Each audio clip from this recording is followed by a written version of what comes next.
ABP माझार तुम्ही पाहताय मैदानी जंग। परळी म्हटलं की गोपीनाथ मुंडे हे सूत्र गेली 40 वर्ष महाराष्ट्राच्या राजकारणात रूढ होतं। मात्र जून महिन्यात मुंडेंचा अकाली मृत्यू झाला आणि परळीचं राजकारण नव्या वळणावर येऊन ठेपलं। या मतदारसंघात पंकजा मुंडे पालवे आणि धनंजय मुंडे असा बहीण भावाचा संघर्ष अटळ दिसतोय। जिल्ह्यातील 5 जागा राष्ट्रवादीकडे तर परळीची जागा भाजपकडे आहे। सहानुभूतीची लाट भाजपला तारणार की गोपीनाथ मुंडेंसारखा तगडा प्रतिस्पर्धी नसण्याचा फायदा राष्ट्रवादी उचलणार, याची चुणूक परळीत दिसणार हे मात्र नक्की।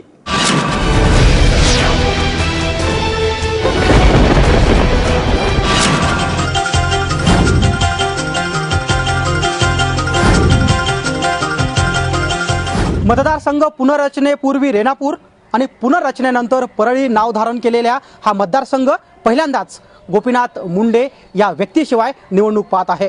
गेली 4 दशकं गोपीनाथ मुंडे या नावानेच या मतदारसंघावर अधिराज्य गाजवलाय।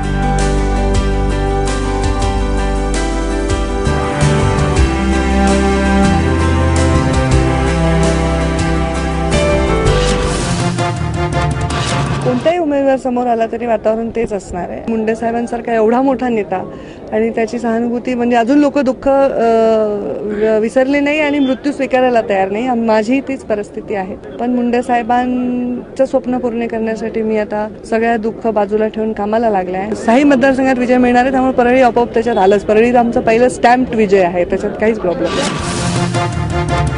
आणि म्हणूनच गोपीनाथ मुंडे यांच्याशिवाय परळी मतदारसंघातली लढत पाहणं मोठं रंजक ठरणार आहे। आम्ही राष्ट्रवादी काँग्रेस पक्षाला परळी विधानसभा मतदारसंघ सोडावा यासाठी आम्ही प्रयत्न करणार आहोत।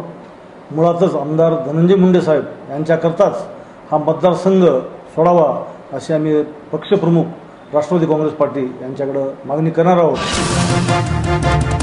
तशा चर्चाही खूप आहेत, अपेक्षाही व्यक्त केल्या जात आहेत की गोपीनाथ मुंडे यांच्यानंतर धनंजय आणि पंकजा यांनी एकत्र यावे आणि राजकारण करावे अशी अपेक्षा सुद्धा लोक आता व्यक्त करतायत। मात्र व्यावहारिकदृष्ट्या हे सध्या तरी शक्य आहे असं वाटत नाही।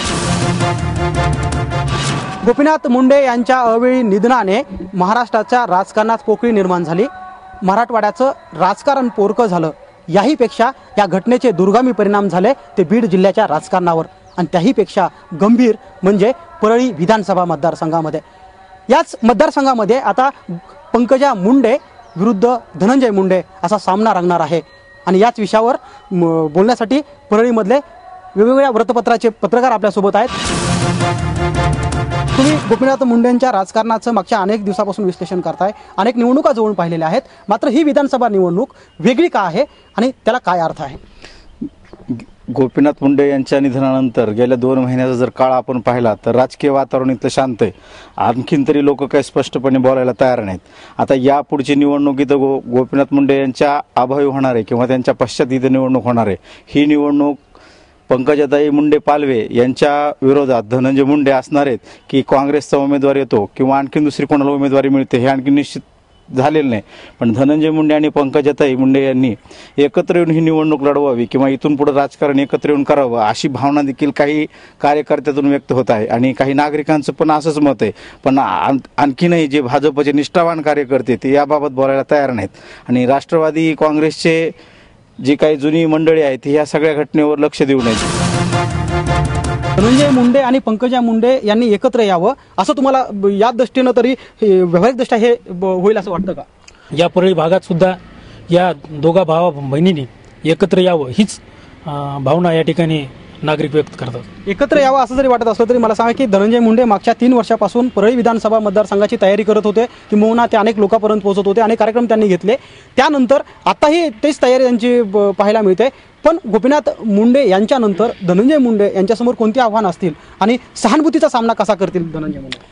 या ठिकाणी सहानुभूती तसा विषय हा धनंजय मुंडे यांच्या संपर्कात येऊ शकत नाही। मुळात मुंडेंची कन्या असल्यामुळे पंकजाताई किंवा आणखीन जो कोणी त्यांचा उमेदवार असेल कुटुंबातला त्यांच्याशी निगडीत हा विषय भावनेचा आणि याचा जातो काय म्हणता येईल त्याला सहानुभूतीचा।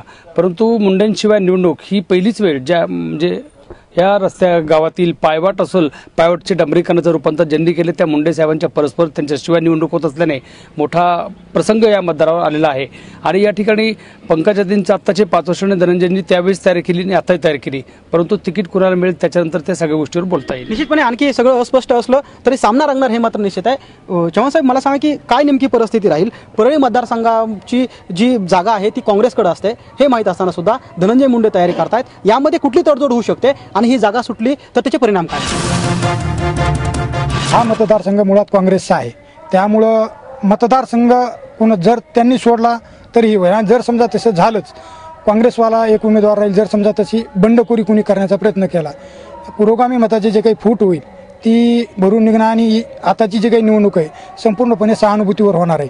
निश्चित सहानुभूतीचा मोठा परिणाम या सगळ्या निवडणुकीवर असेल, पण तरी सुद्धा काँग्रेस ही जागा सोडेल का, ही तितकं शक्य आहे का आणि धनंजय मुंडेंना यासाठी काय संघर्ष करावा? एरवी जशी इच्छुकांची स्पर्धा असायची तशी यावेळेला परळी विधानसभा मतदारसंघात मुंडे साहेबांच्या जाण्याच्या पार्श्वभूमीवर फारसं कोणी उत्सुक दिसत नाही। यावेळेसची लढाई तशी भावनेचीच असेल आणि सहानुभूतीची लाट ही नक्कीच भाजपच्या बाजूने असेल, त्यामुळे विरोधकही या ठिकाणी फारसे आतून उत्साही दिसत नाही। पंकजा मुंडे या मागच्या 5 वर्षापासून इथं नेतृत्व करतायत, त्यांच्या निवडणुकीला सामोरे जाताना कोणते प्लस पॉईंट आहेत ज्यामुळं त्यांची येण्याची शक्यता जास्त बळावते? पंकजाताई पालवेंचा सर्वात महत्त्वाचा विषय असा की गोपीनाथराव मुंडेंची पुण्याई पंकजाताईच्या पाठीमागे आहे आणि या भागातला ग्रामीण भागातला मतदार हा पूर्वीपासूनच गोपीनाथराव मुंडे साहेबांच्या पाठीमागे राहिलेला आहे। नेमके धनंजय मुंडे यांचे प्लस पॉईंट काय? धनंजय मुंडे यांचा थेट युवक वर्गातल्या कार्यकर्त्याशी संबंध आहे। एकूणच गोपीनाथ मुंडे यांच्या पुण्याईवरती आणि स्वकर्तृत्वाने पंकजा मुंडे या मागच्या 5 वर्षापासून या मतदारसंघामध्ये काम करतायत आणि मागच्या 3 वर्षापासून धनंजय मुंडे थेट लोकांपर्यंत आपला संपर्क ठेवून आहेत आणि म्हणूनच गोपीनाथ मुंडे यांच्या निधनानंतर हा भाऊ बहिणीचा संघर्ष परळी विधानसभा लक्षवेधी ठरवतं। कॅमेरामन प्रमोद जोशीसह गोविंद शेळके, एबीपी माझा, परळी वैजनाथ।